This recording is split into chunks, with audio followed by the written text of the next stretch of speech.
G'day and welcome back to Blokes in Sheds. Today we're going to Melbourne to see a bloke by the name of Terry Dowell, who's just brought out from America the only 1948 tucker in Australia. So look, let's go and have a look in Terry's shed. Let's go. Hi. Hello Terry, Brendan Edson from Blokes in Sheds. How you going? Nice to meet you. You invited us down here to have a look at your shed. Right. Can we have a look what you got in your shed? You ready for it? I'm ready for it. Okay. Come on in, blokes. Okay. So this is your tucker you just bought in RM Auctions in the state in Los Angeles. This is tucker number 45, 1045. And it's a driver? Yes, it does go. We're having a few difficulties with the vacuum change. It's very similar to the Cord vehicle, which has got the Bendix, they call it the magic hand. It's got a pre-selector box and a little arm on the steering wheel with these little levers. And I was just admiring the lines here, and this must have had pretty good aerodynamics in its day. Well, that must be true, because when you look at the history of this car, it's supposed to have done 135 miles an hour in the mid-50s. 135 miles an hour, which is something like, what, 220 kilometres an hour. Unheard of in those times, and it was a world record for a four-door sedan. Now, to achieve that speed, the aerodynamics must be good, because it's developed 165 brake horsepower, and it's a relatively heavy car, so the aerodynamics must be quite good, as I say. It actually looks good in here, Terry. I think it likes being here. Does it? Yeah. It feels at home. It looks at home, I can tell you that. Yeah. Okay, so you're going to give it a start and move it out in the sun for us, Terry? See how we go. All right, we'll see what mood it's in today. Yeah.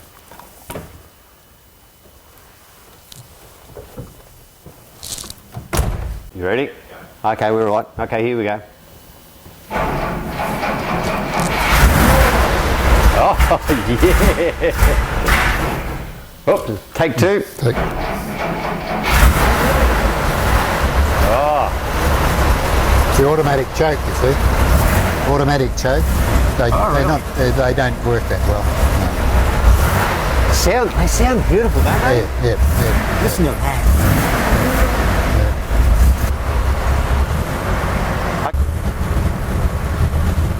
Wow. So here you have, we've got the tucker coming out of the shed. Looking beautiful.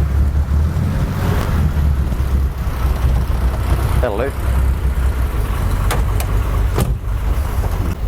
Looks great in the light, doesn't it? Are we still on? Here we are, we've got the tucker coming for a bit of a drive around the yard.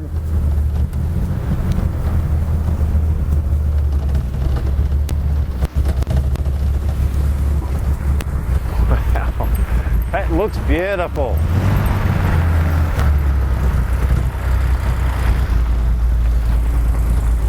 How's that?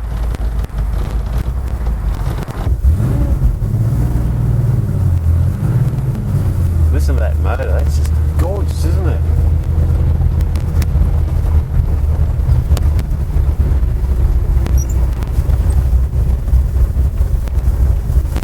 Beautiful driveway you got down here. There's no power steering, is there? No.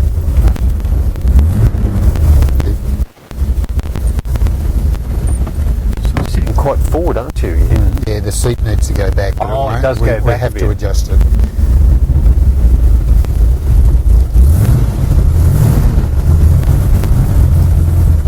Such a gutsy sounding motor. Whoa! You're enjoying. And here we are looking at the flat 6 helicopter engine. Notice how the doors are cut into the roof and the streamlining. The simplicity of the dash controls there on the left, and the plush interior which seats 3 across both front and back. Simplicity of the dashboard. Okay Terry, you've certainly got a good collection of cars in here. Give us a brief rundown about some of these cars. The EH Holden, which is similar to the Neptune Racing Team setup. Norm Beachy era. This was one of our earlier cars that we purchased, a 36 Buick. The next one is virtually the same vehicle, but a much better condition, a 1936 Buick, Sotto airflow. The first vehicle to be put in a wind tunnel, and it wasn't that popular because it was fairly dramatic change in the appearance of a motor car. Well, compared to this sort of style of a car, this looks ugly, doesn't it? Next to that is a 28 Chev that's done 12,000 miles. All right, now here we are. This looks like a very unique car, and it does have a very unique history, Terry. So tell me a bit about that. Yes, well this is the Cord that was purportedly owned by George Putnam, who was the husband of Amelia Earhart, the aviator. So what's this little handle here, Terry? That's the retractable headlight handle. Right. You wind that. And that retracts both headlights? No, one at a time.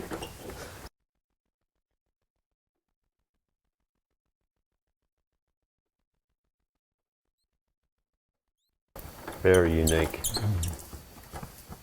Okay, so this car is a bit unique, you said. Yeah, this is the same as Dad's 1935 Pontiac that we grew up in kids. It's got the leather upholstery, the smell, everything about it. It's the same. Put your head in there, it takes you back to the 50s. In fact, my brother was coming home from high school, or us kids were in the high school bus, and he had a truth paper that he was reading just to entertain himself, and he saw LB306, a picture of a vehicle in the paper.